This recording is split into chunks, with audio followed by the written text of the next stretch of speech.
అందరూ ఎదురు చూస్తుంటే డిస్ట్రిక్ట్ రీఆర్గనైజేషన్ దాని మీద సుదీర్ఘంగా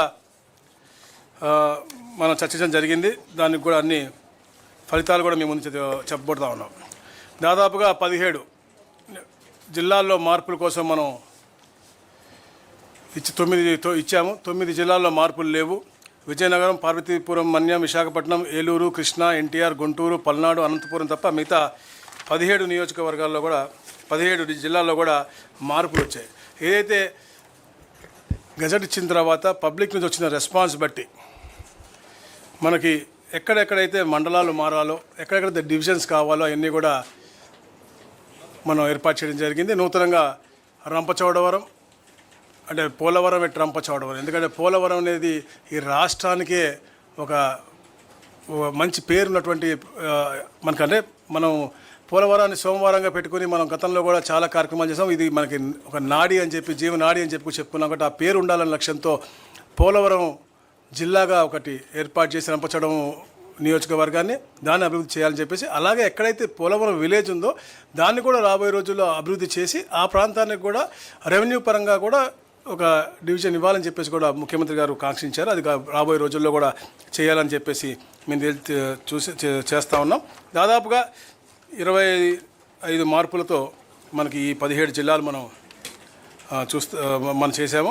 అంటే కొన్ని మండలాల మార్పులు అలా ఉన్నాయి. ముఖ్యంగా అయితే ప్రజలు కాంక్షించారు, గూడూరులో నుండి 3 మండలాల్ని నెల్లూరులో తీసుకురావటం.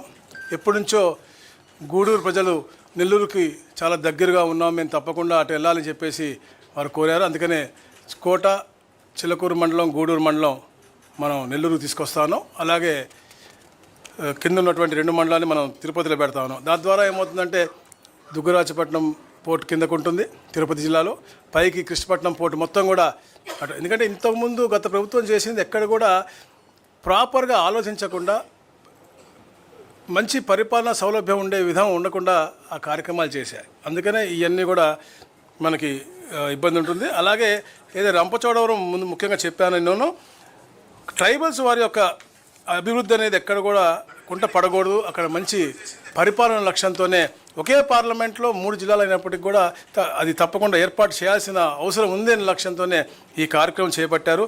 రంపచోడవరం అలాగే ముంపు ప్రాంతంలో ఉన్నటువంటి ఆ మండలాలు కూడా తప్పకుండా చేయాలి, అభివృద్ధి చేయాలి లక్ష్యంగా రంపచోడవరంని ఒక మంచి జిల్లాగా మనం ఈరోజు చేయడం జరిగింది.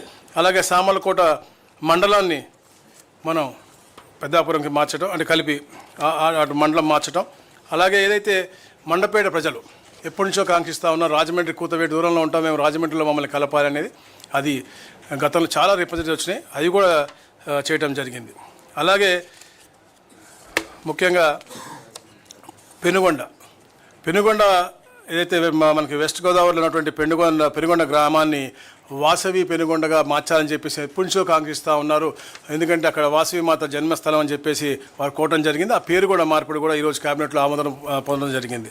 అలాగే ముఖ్యంగా ఈ ప్రాంతానికి వస్తే అద్దంకి నియోజకవర్గం బాపట్ల నుంచి ప్రకాశం జిల్లాలోకి, అలాగే నూతనంగా రెవెన్యూ డివిజన్ ఏర్పాటై దర్శి నియోజకవర్గం మొత్తం కూడా అంటే చాలా చూసామని మధ్యలో దొనకొండ అటు వెళ్తుంది, ఇటు మొత్తం దర్శి నియోజకవర్గం కూడా అద్దంకి సబ్ డివిజన్లో ఉండి ప్రకాశం జిల్లాలో ఉండే విధంగా ఏర్పాటైంది. మార్కాపురం, కనిగిరి, ఎర్రగొండపాలెం, అలా గిద్దలూరు కలిపి నూతన జిల్లా ఏదైతే ఎప్పటి నుంచో అందరూ కాంక్షిస్తూ ఉన్నారు ప్రాంత ప్రజలు, వాళ్ళందరి కళలు సాకారం అయ్యే విధంగా ఒక అభివృద్ధి చేయబడే విధంగా ఈ యొక్క కార్యక్రమం చేయడం జరిగింది. అలా మార్కాపురం జిల్లా పూర్తి నియోజకవర్గాలు మార్కాపురం, గిద్దలూరు, కనిగిరి, ఎర్రగొండపాలెం. అలాగే ఏదైతే కురిచేడు, దొనకొండ 2 కూడా మీకు అద్దంకి సబ్ డివిజన్, ప్రకాశం, అంటే డిఫరెంట్ రిప్రజెంటేషన్ మాకు వచ్చినాయి. అన్నీ కూడా మేము డిస్కస్ చేసి ఏది పరిపాలన సౌలభ్యం ఉందో రాబోయే రోజుల్లో అన్ని జిల్లాల దగ్గరికి ఒక నియోజకవర్గం వల్ల వెళ్ళటం అనేది కష్టమవుతూ ఉంటుంది. ఒక public representative let be MLA or any officer ఇద్దరు జిల్లా కలెక్టర్ దగ్గరికి పోవాలి అంటే ఇబ్బంది అవుతుంది. కాబట్టి ఎంత తక్కువ చేయగలిగామో అంత తక్కువగా మేము జిల్లాల్లో మండలాలు, అంటే ఒక నియోజకవర్గాన్ని 2 జిల్లాలు పెట్టలేదన్నమాట. అట్లా అది అయిపోయింది. తర్వాత ఏదైతే రైల్వే కోడూరు ఉంది, ఎప్పటి నుంచి వాళ్ళు కాంక్షిస్తూ ఉన్నారు తిరుపతిలో రావాలని, వాళ్ళ జీవితాంతం వాళ్ళు కలగంటా ఉన్నారు. అది తిరుపతి జిల్లాలోకి తీసుకురావడం జరిగింది. రాజంపేట ఎప్పటి నుంచో ఉద్యమాల ప్రాంతం, వాళ్ళు ఎప్పుడు కూడా మేము హెడ్ క్వార్టర్ కావాలి లేకపోతే మేము కడపలో ఉంచండి అని చెప్పేసి వాళ్ళు ఎప్పటి నుంచో కోరుతున్నారు. వాళ్ళు రాయచోటి అనేది వాళ్ళు ఎప్పుడు కూడా హెడ్ క్వార్టర్గా వాళ్ళు ఒప్పుకోవట్లేదు కాబట్టి రాజంపేటను కడపలో తీసుకెళ్లాలని చెప్పేసి ఒక ఆలోచనతో ఈరోజు ఈ క్యాబినెట్ ఆమోదం చేసింది.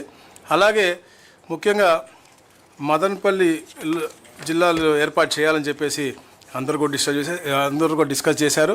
ఏదైతే రాయచోటు ఉందో అది నిజంగా అంటే అది కొంచెం బాధాకరం విషయం. ఎందుకంటే గతంలో చేసినటువంటి పాలకులు ప్రాపర్గా చేయకుండా, ఎందుకంటే సరౌండెడ్ బై కాన్స్టిట్యున్సీస్ని ప్రాపర్గా వాళ్ళు ఇన్వాల్వ్ చేసి రాయచోటిని హెడ్ క్వార్టర్కి పెట్టుంటే ఈ ప్రాబ్లం వచ్చేది కాదు. రాజంపేట వాళ్ళు ఎప్పుడు కూడా కడపకు వెళ్తూ ఉంటారు.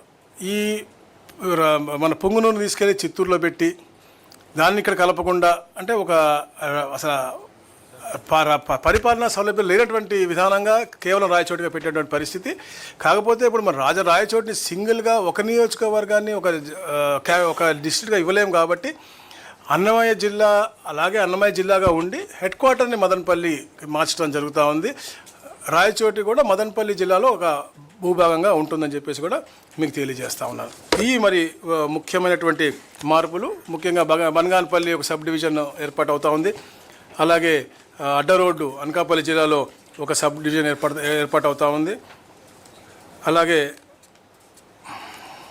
రాజంపేట ఏదైతే సిద్ధవటమును మరియు ఒంటిమిట్ట ఉందో వాళ్ళు ఎప్పటి నుంచో కూడా మేము కడపతోనే ఉంటా ఉన్నాను. సో వాళ్ళని కూడా అక్కడే ఉండే విధంగా, అలాగే మడకశిర ఎప్పటి నుంచో కాంక్షిస్తూ ఉన్నారు ప్రజలు. అక్కడ అందరూ కూడా సపరేట్ రెవెన్యూ డివిజన్ కావాలని, ఎందుకంటే అది కొంచెం పక్కకు తోసినట్టు ఉంటుంది కాబట్టి అది కూడా చేసినటువంటి పరిస్థితి. ఈ విధంగా ఈ మార్పులతో నూతనంగా రీఆర్గనైజేషన్స్ అన్నీ కూడా చేసి రేపటికి అది పూర్తవుతూ ఉంటుంది. ఎందుకంటే మేము 27/11 గజెట్ ఇచ్చాం, 27/12 అన్నీ కూడా అబ్జెక్షన్స్ తీసుకుని డిస్కస్ చేయడం జరిగింది. 31 నోటిఫికేషన్ ఇస్తాం కాబట్టి ఇవన్నీ కూడా 1వ తారీఖు నుంచి ఆచరణలోకి వస్తాయని చెప్పేసి కూడా తెలియజేస్తా ఉన్నాను. 2 జిల్లాలు. అలాగే చెప్తా, ఆదోనిలో కూడా చిన్న మార్పు. ఆదోనిలో ఒక మండలం పెంచి ఆదోని 1, ఆదోని 2 అని చెప్పేసి అక్కడ కూడా ఏర్పాటు చేయడం జరిగింది. రాబోయే రోజుల్లో ఎట్లయినా అవసరం బట్టి ఇంకేమైనా ఉంటే కూడా అక్కడ మార్పు చేస్తామని చెప్పేసి కూడా చెప్పాము. మేము పూర్తయినాక ప్రశ్నలు తీసుకోండి, ఇంకా ఉంది ఫినిష్ చేయాల్సి. Polavaram, Madanapalle, Annamayya as it is ఉంటుంది కాబట్టి 28 అవుతుంది. మార్కప్ అదే తగ్గింది కదా. మదనపల్లి లేదు, అన్నమయ్య జిల్లా పేరు అట్నే ఉంటుంది. అన్నమయ్య రాయచోటి భాగం head quarter is Madanapalle. It's like Annamayya at Madanapalle. You can write down as Annamayya at Madanapalle.